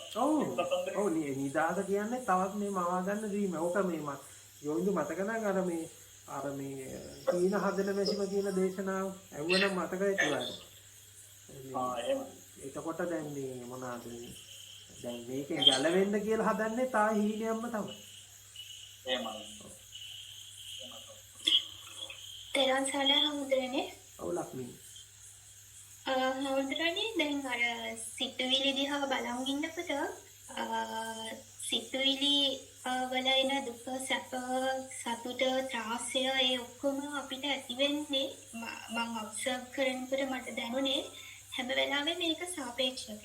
ඒ කියන්නේ මට සතුට කියන එක ෆීල් වෙන්නේ දුකට සාපේක්ෂව. කියන එක තමයි මට තේරුනේ හමුදුරනේ. ඊට පස්සේ මට ආයෙත් හිතුණා දැන් අපි හිතමු යම් මොකටක අපිට සාපේක්ෂකයක් නැති වුණා. හමුදුරනේ මේක ඉමේජිනේෂන් එකක් නෙමෙයි. මට මේකට උත්තරයක් ඕනෙමයි. දැන් අපිට ඒ කියන්නේ අපිට කොයි වෙලාවකවත් තිබුණේ නැත්තම් කම්පැරිසන් එකක් බුදුහාමුදුරන්ගේ දේශනාවේ එතකොට ඒ කියන්නේ දැන් අපි ගත්තොත් එහෙම උන්වහන්සේ කිව්වා අර අන්ත දෙකකින් මිදෙන්න කියලා. එතකොට ඒ අන්ත දෙක කොයි මොහොතක හරි කම්පෙයා වුණේ නැත්තම් කෙනෙක්ට එතන මොකක්ද එතකොට හම්බුනේ? දැන් මේ ඉමේජිනේෂන් එක නොවන්නේ මොකද්ද කියලා තමයි මට අහන්න තියෙන්නේ. දැන් හම්බුනේ පොඩ්ඩක් ඉන්න මම දන්නවා. මම දෙන්නම් උත්තරේ. මම දෙන්නම් උත්තරේ. ඒ කියන්නේ මේ අන්ත දෙකෙන් තොරව මධ්‍යයක් පවතිනවා නෙමෙයි. අන්ත දෙකෙන් තොරව මධ්‍යයක් පවතිනවා නෙමෙයි. හරිද? අන්තයේ බව දැන ගැනීම තමයි මධ්‍යය වෙන්නේ. හාමුදුරනේ අන්තය බවට දැන ගැනීමට ආයෙත් අපිට කම්පැරිසන් එකක් තියෙන්න ඕනේ. කම්පැරිසන් එකක් නැති ලෝකයක් කියන්නේ නිවනද? කම්පැරිසන් එකක් තොර ලෝකයක්, ඒ කියන්නේ කම්පැරිසන් එකක් තොර ලෝකයක් කියන එකත් ආයි කම්පැරිසන් එකකින් කියන්නේ. නැත්තම් මට ඒ ප්‍රශ්නේ අහන්න බෑ. ඒක. ඉතින් දැන් මෙහෙමයි දැන් ඔබ මගෙන් ඇහුවොත් එහෙම මධ්‍යයක් තියනවාද? එහෙම නැත්නම් සාපේක්ෂක වලින් තොර එහෙම නැත්නම් කම්පැරිසන් වලින් තොර තැනක් තියනවාද කියලා ඔබ මගෙන් ඇහුවොත් මම කියනවා නෑ කියලා. එතකොට කම්පැරිසන් එක දැනගෙන භාවිතා කිරීමයි ඒ කියන්නේ කම්පෙයාර් කරන එක වැරද්දක් නෑ. කම්පෙයාර් කරන එක දැනගෙන භාවිතා කිරීම තමයි කරන්නේ. එහෙම නැත්නම් අන්තයක් බව දැනගෙන අන්තය තුල සිටීම තමයි කළ යුත්තේ. එහෙම නැතුව අන්ත වලින් නිදහස් වෙලා එහෙම නැත්නම් සාපේක්ෂක වලින් නිදහස් වෙලා එහෙම නැත්නම් කම්පැරිසන් වලින් නිදහස් වෙච්ච තැනක් මේක නිදහස් වෙච්ච ස්වභාවයක් කියලා එකක් මේ තියෙනවා කියලා එතනට යෑම නෙමෙයි කළ යුත්තේ. හරි. ඒක තේරෙනවා. ඒ කියන්නේ දැනට මේ තියෙන එක්සිස්ටන්ස් එක ඇතුලේ කම්පෙයාර් නොවන දෙයක් තියනවා කියලා ඒ කියන්නේ තියෙන දේ ඇතුළ නම් හිතා ගන්න බෑ. ඒකට තමයි අපේ පර්සර්වේෂන් එක තියෙන්නේ කම්පැරිසන් එකට හැම වෙලාවෙම. ඒක දැනගෙන පාවිච්චි කරන්න. එච්චරයි. හරි. මට අනිත් ප්‍රශ්නයක් අහන්න පුළුවන් නම් හම්බෙන්නේ මම ඒක අහන්නේ මේ දැන් අහපු ප්‍රශ්නයක් එක්ක මට ඔළුවට ආපු එක. දැන් අර මොළයයි විඥානයයි ගැනයි කතා කරන්නේ හම්බෙන්නේ. එතකොට දැන් ඔබ වහන්සේ කියවනේ කියන පමණින් පිළිගන්නත් එපා කියලා. ඔබ වහන්සේ දැන් සති දෙකකට කලින් හරි දවස් කිහිපයකට කලින් දේශනාවකදී කොහොමද පුනර්භවයයි මේ පුනර්භවය කියන ඔක්කොම concepts කියලා. ඊට පස්සේ අපි හමුදුරන්ගේ දේශනාවල හෝ ඒක මාකට් වෙන්නේ කොහොමද කියන එක පෙන්නලා දුන්නා. YouTube වීඩියෝ එකක් ගැන කතා කරේ. හැබැයි එතනින් මේක නවත්තේ නැහැ මොකද මට ඒක හරිම ඉන්ට්‍රිගින්. ඒ කියන්නේ දැන් ඇත්තටම මට දැන් ආපු ප්‍රශ්නේ මෙහෙමයි. දැන් ඇත්තටම දැන් මොළය මැරෙනවා කියන එක අපිට concept එකක් හැටියට අපි දැකලා තියෙන. කෙනා පුද්ගලයා මැරෙනකොට එයාගේ මොළය මැරෙනවා. එහෙම. නමුත් විඥානයේ මරණයට පත් වෙනවා කියන එක කියනකොට හරිම අද්භූතයි. අපිට තේරෙන්නේ නැහැ මේක කියනවා කියලා. එතකොට දැන් අපි හිතන් ඉන්න ලෝකයේ තුල අපි කියන සමාන මම හිතන් ඉන්න විදිය මට හිතෙන්නේ ඊට පස්සේ ආ වෙන තැනක උපදිනවා කියලා. ඒක තමයි ඒක නිසා තමයි අපි මේ පිනට පවට බය වෙලා වැඩිපුර පින් කරන්නේ අඩුවෙන් පව කරන්නේ කියන එක තමයි මට හිතෙන්නේ. එතකොට හාමුදුරනේ මගේ ප්‍රශ්නේ ફોකස් වෙන්නේ මෙතන. දැන් ඔබ වහන්සේ කියවනේ ඔය පුනර්භවය කියන concept එක ඒක conceptualize වෙච්ච එකක් කියලා. හැබැයි හාමුදුරනේ මම අහන්නේ දැන් ඒක එහෙම නෙවෙයි නම් ඉතින් මේ අපි දකින්න මේ ඇහැට දකින්න මරණයත් එක්ක මේ හැමදේම ඉවර වෙනවා නම් ඉතින් ඇයි අපි මෙච්චර ස්ට්‍රගල් කරන්නේ? මේකට එන විදිහට ඉන්නතුව. ඇයි අපි පින් කරන්න හදන්නේ? ඇයි අපි පවුලට බය වෙන්නේ? ඇයි මේ සංස්කෘතියක් හදලා මිනිස්සුන්ව ප්‍රේම කරන්නේ? ඉස්සල්ලාම අපි තෝරගන්න ඕන එක තමයි පුනරුත්පත්තිය විතරක් නෙමෙයි ඇහැට පේන මරණයත් මායාවක්. හරිද? පුනරුත්පත්තිය විතරක් නෙමෙයි දැන් ඔබ කිව්වේ ඔබ කියපු අදහස එකක් මම කිව්වා කියලා පුනරුත්පත්තිය කියන එක හරි ඒක බොරුවක්. හැබැයි මේ ඇහැට පේන මරණයෙන් පස්සේ ඒක ඔක්කොම ඉවරයි කියලා. මම ඔබට කියනවා ඇහැට පේන මරණය මායාවක් කියලා. හරිද? ඉතින් මේ ඇහැට මේ පේන මරණයක් පවතිනක් නෙවෙයි. මම මේක කලිනුත් කියලා තියෙනවා කිසිවෙක් උපදින්නේවත් කිසිවෙක් මැරෙන්නේවත් නැහැ. උපදින්නේවත් මැරෙන්නේවත් නැතුව එතනින් එහා ගැන කතා කරන පුනරුත්පත්තියක් ගැන කතා කරන එක විහිළුවක්. හැබැයි දැන් පුනරුත්පත්තිය බොරුවක් සහ උපතේ සහ මරණය කියන එක ඇතුළත ඇත්තක් කියලා ගත්තොත් ඒක වැරදි. ඒක නෙමෙයි මම අදහස් කරේ. හරිද? ඒ කියන්නේ දැන් කෙනෙක් ගන්න පුළුවන් අදහස එනම් උපත තියෙනවා මරණය තියෙනවා ඒ හතර තුල ජීවිතේ පවතිනවා. උපතට කලින් පැවැත්ම සහ මරණයට පස්සෙම පැවැත්මක් ගැන ඒක බොරුවක් කියන එක. හරි ඒක හරි මං කියන එක බොරුවක් කියලා. හරිද? හැබැයි ඒක බොරුවක් කියලා අරගෙන උපත සහ මරණය සහ ඒ අතරතුර තියෙන ජීවිතයේ ඇත්තක් කියලා ගත්තොත් ඒක මම කියන එක සම්පූර්ණ ලෙස තෝරාගෙන නෙමෙයි ඒක පැහැදිලි කරගන්නේ. ඇත්තටම උපත සහ මරණය සහ ඒ අතරතුර ජීවිතය කියන එක මායාවක්. හරිද? එතකොට ඒක මායාවක් වෙනකොට එතනින් එහා එකක් ගැන කතා කරන එක මේ කියන්නේ පදනම් විරහිත කතාවක්. ඒ කියන්නේ ඒක ඇති කිසි පදනමක් නැහැ. ඉස්සල්ලා මේ උපත සහ මරණය සහ මේ අතරමැද ජීවිතේ මේ දෙක ඇතුළේ තියෙන අතරමැද ජීවිතේ තියෙන බොරුව ඒක ඇතුළේ තියෙන මායාව පැහැදිලි කරගන්න. ඒක ඇතුළේ මායාව පැහැදිලි කරගන්න බැරි වුණාට පස්සේ තමයි ඊට පස්සේ උපතක් තියනවාද වගේ ප්‍රශ්නයකට එන්නේ. දැන් ඕක මම තව උදාහරණකින් කියන්නම්. ඒ කියන්නේ දැන් අපි සුරංගනා කතාවක් කියනකොට සුරංගනා කතාවේදී මකරෙක් ගැන කතා කරනවා. හරිද? මේ මකර මනංකල්පිත රූපයක්. එතකොට මේ මනංකල්පිත මකර කියන රූපේ ඇතුලේ මේ මකර මැරෙනවද? මේ මකර මැරුණාට පස්සේ ආයෙ උපදිනවද? වගේ ප්‍රශ්න ටිකක් එන්න පුළුවන්. මේ මකර මැරිලා ආයෙ උපදිනවා කියලා. හැබැයි දැන් මේ මකර කියන එක මනංකල්පිත රූපයක් කියලා නොදැක්කට පස්සේනේ මේ මකරගේ මරණයක් ගැන කතා කරන්නේ. මකර ආයෙ නැවත උපදීමක් ගැන ප්‍රශ්නයක් එන්නේ. හරි. හැබැයි මේ මකර කියන්නේ මනංකල්පිත රූපයක්නේ. මකර කියන එක මනංකල්පිත රූපයක් කියලා දැක්කට පස්සේ ඌ මැරෙනවද? ආයෙ ඌ මැරුණාට පස්සේ උපදිනවද? නැත්තම් ඌ මේ මකර කියන එක ඉපදුනාද? උපදින්න කලින් කොහෙද හිටියේ වගේ ප්‍රශ්න යෙදෙන්නේ. ඒක යුතු නෑ. ඒ කියන්නේ මකර කියන එක සම්පූර්ණයෙන්ම මේ කියන්නේ මනංකල්පිත සංකල්පීය රූපයක් කියලා දැක්කට පස්සේ. ඉතින් එතකොට ඒ වගේම තමයි මේ මරණය කියන එක සහ ඉස්සෙල්ලා ඔක වෙන් කරගන්න ඕනේ. දැන් මරණය කියන එක සහ මරණය කියන්නේ මරණය කියලා දකින්නේ සංකල්පිතයේ රූපය. සංකල්පමීය රූපයක්. උපත කියන එකත් එහෙමයි. උපත කියන එක සංකල්පමීය රූපයක් තමයි දකින්නේ. එතකොට උපත ඒ කියන්නේ මරණය කියන එක සංකල්පයක් විදිහට තියෙන්නේ. උපත කියන එක සංකල්පයක් විදිහට තියෙන්නේ. එතකොට මේ දැන් මේ මොහොතේ ජීවිතයක් කියලා එකක් තියෙනවා කියන එක සංකල්පමීය විදිහට තියෙන්නේ. මනෝමය චිත්‍රයක් විදිහට තියෙන්නේ. එතකොට ඒක හරියට මකරෙක් වගේ. එතකොට මේ මකර ඇත්ත වුණාට පස්සේ තමයි ආයෙ උපදිනවද නැද්ද? තව ඉස්සරහට යනවද එනවද? ඔය වගේ ප්‍රශ්න ටිකක් එන්නේ. එතකොට මම මේ කියන කතාව හරියට තෝරගන්න මේ ලක්ෂණ මම මේ කතා කරන්නේ උපත සහ මරණය තිබිලා ඒ දෙක අතර ජීවිතේ තිබිලා ඒක කියනවා එතනින් පරිබාහිරව සියල්ලම මායාවක් බොරුවක් කියන එක නෙමෙයි මම කියන්නේ. හරිද? ඒක කතා කරන්න වෙන්නේ එතනින් එහා එකක් කතා කරන්න වෙන්නේ අර මං කිව්වා වගේ මකර කියන එකක ඇත්තටම ඉන්නවා නම් විතරයි. ඌ උපදිනවද නැද්ද වගේ එකක් ඒ කතා කරන්න වෙන්නේ. එතකොට මම කියන්නේ මේ උපත සහ මරණය සහ මේ ජීවිතය කියන එක ඒකත් මායාවක්. ඒක අර මකරෙක් එකක්. එතකොට ඒක ආවට පස්සේ තමයි එතනින් එහාට උපදිනවද මරණවද වගේ ඒවා ඉන්නේ. ඒවා කියන හැම උත්තරයක්ම වැරදි.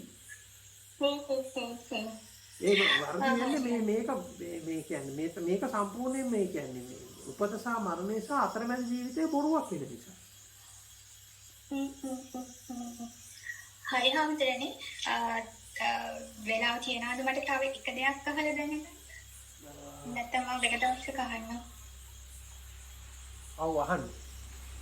හරි. හම්තරනේ මේක සූත්‍රයකින් ගත්තේ කියන්නේ මම කියවල මමම තේරුම් අරගෙන මට තේරෙන විදිහට එතනදී අර කෙනෙක් මොකක් හරි හිතනවා නම් සලකලා බලනවා නම් අත්හරින්නේ නැත්නම් ඒක කල්පනා කරනවා නම් ඒක විඥාණයට හේතුවයි කියලා බුදුහාමුදුරුවෝ කියනවා. චේතනා සූත්‍රය කියලා එකකින් තමයි ඒක හම්බ වුණේ. ඊට පස්සේ දැන් ඊට පස්සේ ආයෙත් අර සෙටල්මන්ට් එක ගැන කියලා ඒ කියන්නේ අපි මේක හිතන්නේ නැත්නම් ඒක නොසලකා හරිනවා නම් නමුත් ආමතේනේ එතනදී බුදුහාමුදුරුවෝ කියන ඒත් අපි ඒක ගැන අත් නොහරින නම් එතන අර ඒගොල්ලන්ගේ ට්‍රාන්ස්ලේෂන් එක තමයි ඔකියුපයිඩ් වෙනවා නම් ආරම්භණය කියන වචනය තමයි එතන කියන්නේ. මේක දිගටම තියෙනවා. ඒ කියන්නේ අපි කොච්චර සෙටල්මන්ට් එකකට ගියත් ඒ කියන්නේ අපි හිතන්නේ නැතුව හිටියත් මේ අපේ සිතුවලින් අපි මේක සෙටල් කරගන්න හැදුවත් දැන් දුක එනවා. හරි දුක තේරුම් ගත්තා. දැන් මේ දුක තේරුම් ගත්තට පස්සේ මේකට රියැක්ට් කරන්නේ ඒ වගේ අපි ඇතුලේ ඩිස්කෝස් එකකින් කොච්චර සෙටල් කරගත්තත් හාමුදුරුවනේ අර බුදුහාමුදුරුවෝගේ දේශනාව හැටියට මට තේරුනේ අර අපි අර උඩින් කරන්නේ නිකන් සුපර්ෆිෂල් සෙටල්මන්ට් එකක් විතරයි නේද කියන එක මට හිතෙනවා. මම හිතන එක හරිද? දැන් ඔකට පොඩි කාරණයක් එකතු කරගන්න ඕනේ නේද? පරිවර්තනයක් කියන එකක් ටිකක් ගැටලුව තියෙනවා. ඒ කියන්නේ භාෂාවකින් තව භාෂාවකට පරිවර්තනය කරන්න හරි අමාරුයි. දැන් හුඟක් වෙලාවට මේ දීලා තියෙන වචනවල වැරදිනේ. සංඥාවට දීලා තියෙන වචනේ, එතකොට රූපයට දීලා පරිවර්තනයට දීලා තියෙන වචනේ. ඒ වචනවල ලොකු ගැටලු තියෙනවා. දැන් අර අනිත් පැත්තට තියෙන පරිවර්තනයත් එහෙම. දැන් අපි ඉංග්‍රීසියෙන් සයන්ස් වලට සිංහලෙන් විද්‍යාව කියලා දීලා තියෙන පරිවර්තනේ සම්පූර්ණයෙන් වැරදි. මොකද මේ සිංහල විද්‍යාව කියන අදහස නෙමෙයි ඉංග්‍රීසියෙන් සයන්ස් කියන්නේ. එතකොට දැන් එතකොට අපි අර සම්පූර්ණ කන්ටෙක්ස්ට් එක කියවලා ඒක තෝර ගන්න ඕනේ. දැන් එතනින් එහාට ගිහලා තව එකක් ඔබට කියන්න ඕනේ. එකක් තියෙනවා. දැන් අපි පොතක තියෙනවා යම් කිසි න්‍යායක්. හරිද? ඒක තෝරගන්න එක එකක්. හැබැයි ඒක නෙමෙයි ඔබ බලන්න ඕනේ. හරිද? දැන් ඔබගේම මනස වැඩ කරන විදිහක් තියෙනවා. හරිද? ඒක දකින්න ඕනේ ඔබ. හරිද? අරක අත්ලක් කරගත්තට කමන්නේ. හැබැයි ඒක දේවපාසිත විදිහට ගන්න එපා. හරිද? ඒක දැන් ඔබගේ මනස වැඩ කරන විදිහක් තියෙනවා. ඒක බලන්න. එතකොට දැන් ඒක ඔබගේ මනස වැඩ කරන විදිය ඔබ දකිනකොට ඔබට තේරෙනවා ඔබ නිකන් මේක සප්‍රෙස් කරන්න. එහෙම නැත්නම් මේක තද කරලා. මේක හිර කරලා යමත් එහෙම මාර්ගයක් ගැන නෙමෙයි කතා කරන්නේ. හරිද? ඒක මේ අවබෝධය කියන එක වෙනම එකක්. පාලනය කියන එක තව එකක්. හරිද? අපි දැන් පොඩි ළමයින්ට හුඟක් වෙලාවට දෙන්නේ පාලනයනේ. ඒක වැරදි. අවබෝධය දෙන්න ඕනේ. හරි. පොඩි ළමයෙකුට දැන් අපි සාමාන්‍ය පොඩි ළමයෙක් මේ කීක් කරනකොට අම්මා කෙනෙක් හරි තාත්තා කෙනෙක් හරි හැම වෙලාවම පාලනය කරන්න හදන්නේ. කෑ ගහන්න එපා, මේවා කරන්න එපා, දඟලන්න එපා, අර කරන්න එපා, මේක කරන්න එපා. ඉස්කෝලේ ගියන් පස්සේ කියන්නේ කෑ ගහන්න එපා, දඟලන්න එපා, අරව කරන්න එපා, මේවා කරන්න එපා. මේ ඔය රස්සාවට ගියන් පස්සේ එතන කෑ ගහන්න එපා, අරක එපා, මේක එපා, ඕක එපා, මේක එපා. හැම වෙලාවම ඔයගේ පාලන විධාන විතරයි තියෙන්නේ. හරි. ඊට පස්සේ ඔක ඔබ මනසට ගියන් පස්සේ ඊට පස්සේ නිවන් දකින්න කියලා ගියන් පස්සේ එතනක් තියෙන්නේ එහෙමයි. අරක කරන්න එපා, මේක කරන්න එපා, මේක කරන්න එපා පාලනය. මේ පාලනේ තියෙන්නේ. පාලනය සහ අවබෝධය කියන්නේ දෙකක්. අර හැම වෙලාවම පාලනයට තමයි පුරුදු කරලා තියෙන්නේ. කොතන ගියා පාලනේ තියෙන අවබෝධය. අයියේ ඒක එහෙම වෙන්න ඕනේ. මොකද්ද මේ තියෙන අවබෝධය වැදගත්. පාලනේ ඒක තේරුමක් නැතිවද. ඒක කිසිම මේ කියන්නේ ඒක ප්‍රඥා ගෝචර වැඩක් නෙමෙයි පාලනේ කියන්නේ.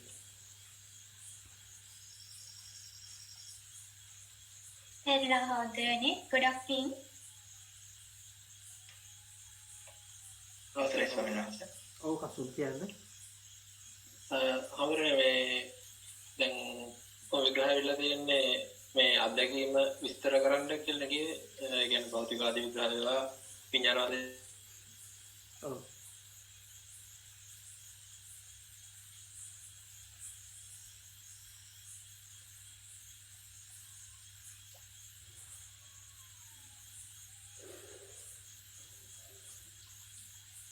ප්‍රශ්නේ ඇහෙන්නේ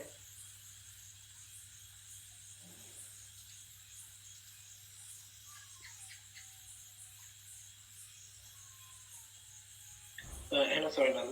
ප්‍රශ්නේ ඇහුන්නේ නැහැ කසු. හරි සොයනද මේ අත්දැකීම් විස්තර කරන්නේ සියලුම විග්‍රහ තියෙන්නේ මේ භෞතිකවාදී වේවා විඥානවාදී සියලුම විග්‍රහ තියෙන්නේ.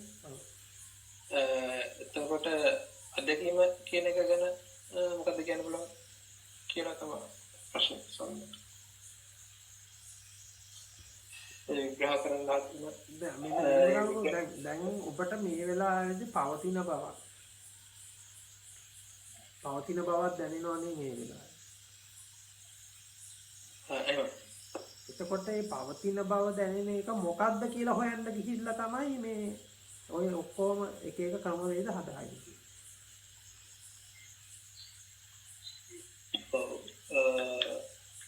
ඒ ක්‍රමවේද හැදීම වැරද්දක්ද එතකොට?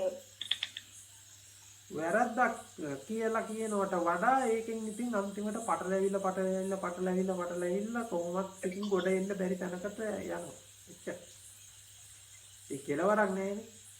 දැන් අපි දැන් සයන්ස් වල මොඩර්න් සයන්ස් වල කෙලවරක් නැහැ. තාම හොයනවා.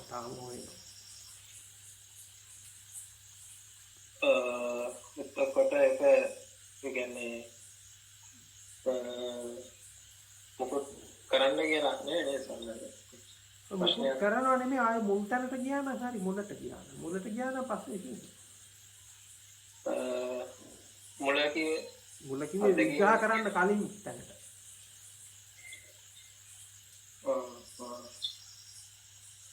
අත්දැකීම කියන එක විග්‍රහ කරන්න කලින් තැනට ගියා නම් හරි. විග්‍රහයෙන් අයින් වුණා නම්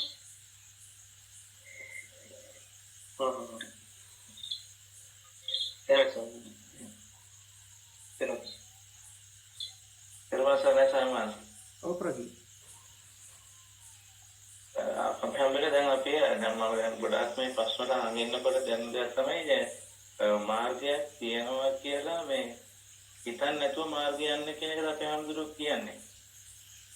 නෑ ප්‍රගීත් මාර්ගයක් තියෙන්නේ අපිට අවසාන දැන් ඕක ඔයාට සාපේක්ෂව ගන්නකෝ අනිත් අයගේ ප්‍රශ්න ගැන වැඩි හිතන්න යන්න එපා. ඒ කියන්නේ දැන් ප්‍රගීත් ඔයාට තියෙනවද මොකක් හරි අචීව්මන්ට් එකක්. ඔක බලාපොරොත්තුවක් තියෙනවද මොකක් හරි අපි ලෞකික වෙන්න පුළුවන් ආධ්‍යාත්මික වෙන්න පුළුවන් අචීව්මන්ට් එකක් මොකක් හරි දැන් අපේ හැමදෙරෝ බන දැන් ඒ බන අහනහර අචීව්මන්ට් එකක් ගැන හිතන්නේ අපි හැමදෙරෝ. ඔව් ඒක බලාපොරොත්තු තමයි දැනෙන්න පටන් ගන්නවනේ. හරිද? එතකොට දැන් මේ අචීව්මන්ට් එකක් ගැන තියෙන මොකක් හරි ඒ බලාපොරොත්තුව තියෙනකොට තමයි මාර්ගයක අවශ්‍යතාවය තියෙන්නේ. ඒතර අපි යන්නේ එක හරිද කියලා හිතන්න ඕනෙත් නැද්ද?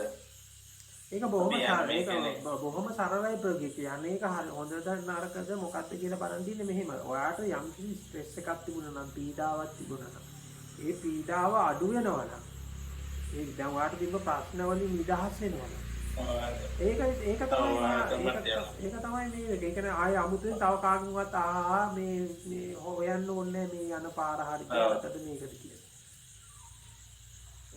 ඒ තේරෙනවා අපිට. තේරුම් ගන්න.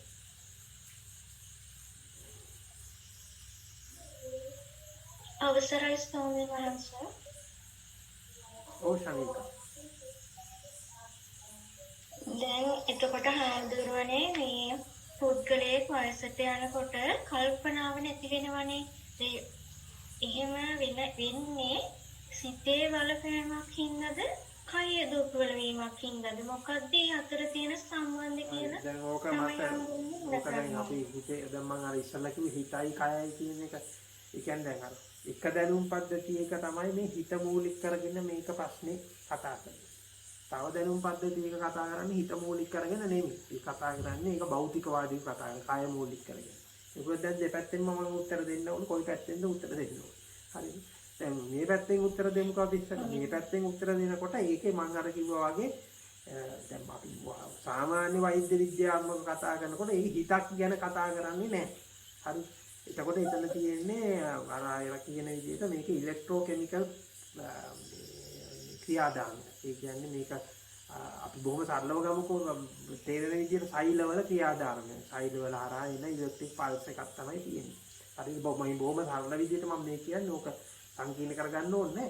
එතකොට ඉතින් එතන මතකයේ හරි ඔක්කොම හරි ජීවිතේ හරි ලෝකේ හරි ඔක්කොම තියෙන ওই පොඩි ඉලෙක්ට්‍රික් පල්ස් එක තමයි. ඉතින් ඒකේ එතකොට අර සෛලවල ආධාරයෙන් තියෙන. එතකොට සෛල දුර්වල වෙනකොට සෛල මැරෙනකොට මතකයේ අවුල් වෙනවා. එච්චරයි.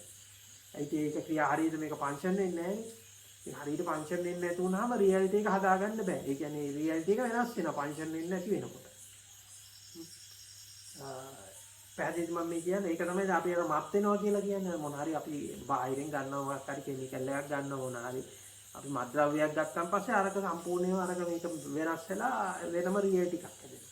එතකොට රියැලිටි එක කියන එක අර කියන විදිහට කෙමිකල් රියැක්ෂන් එකක්. එහෙම නැත්නම් ඉලෙක්ට්‍රික් රියැක්ෂන් එකක්. එච්චරයි.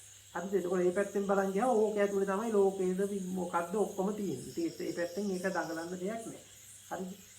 ඊළඟට දැන් ඔබගේ දැන් මේක දෙවෙනියට ඇහුවේ මේක දැන් හිතේ ප්‍රශ්නයක්ද කියලා. ඔව් හිතේ ප්‍රශ්නයක් නෙමෙයි කාගේ හිතේ ප්‍රශ්නයක්ද? මේ වයසට යනකොට මේ මෙහෙම අවුල් වෙනවද අර මේ කියනක ශානිකා කාගේ හිතේ ප්‍රශ්නයක්ද? ඒ කියන්නේ ස්වාමීන් වහන්සේ දැන් මේ ආච්චි කෙනෙක් ඉන්නවා එයාගේ මේ දැන් මේ කල්පනාව නැති වෙලා එයා දැන් එක එක මනසට දේවල් කියනවා මම මේ ඒක ගැන දැක් තමයි ස්වාමීන් වහන්සේ ප්‍රශ්නයක් හරි දැන් ඒක තමයි මම අහුවේ ඒක කාගේ හිතේ ප්‍රශ්නයක්ද කියලා මම අහුවේ මේ ආච්චිගේ මේ ප්‍රශ්නේ කාගේ හිතේ ප්‍රශ්නයක්ද ආච්චිගේ ප්‍රශ්නයක්ද ඔයාගේ ප්‍රශ්නයක්ද ආච්චි දැකලා මට ප්‍රශ්න තමයි ස්වාමීන් වහන්සේ ඒක ඇත්තටම ආර්ථික ප්‍රශ්නයක් නෙවෙයි ඒක ඔයාගේ ප්‍රශ්නයක්. එහෙමයි ස්වාමීන් වහන්සේ. ඒක හරියට තෝරගන්න. නැත්තම් වැඩේ පැටලෙනවා මම මේ කියන්න හදන්නේ. දැන් අරක වෛද්‍ය විද්‍යාත්මකව බැලුවොත් අරක තමයි උත්තරේ. හරිද?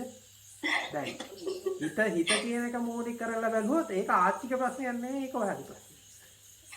ඔයාගේ මනසේ තියෙන ප්‍රශ්නයක්. ඒකේ ආර්ථික කියන තර්කයත් ඔබගේ මනසින්ම ගොඩනගාගත්තු ආර්ථික දැනෙනව ඇත්තේ මෙහෙම කියන එකත් ඔබම ගොඩනගාගත්තු එකක්ම තමයි. හරි ස්වාමීන් වහන්සේ. හරි එහෙනම් අදට අපි අවසන් කරමු නේද? හොඳයි.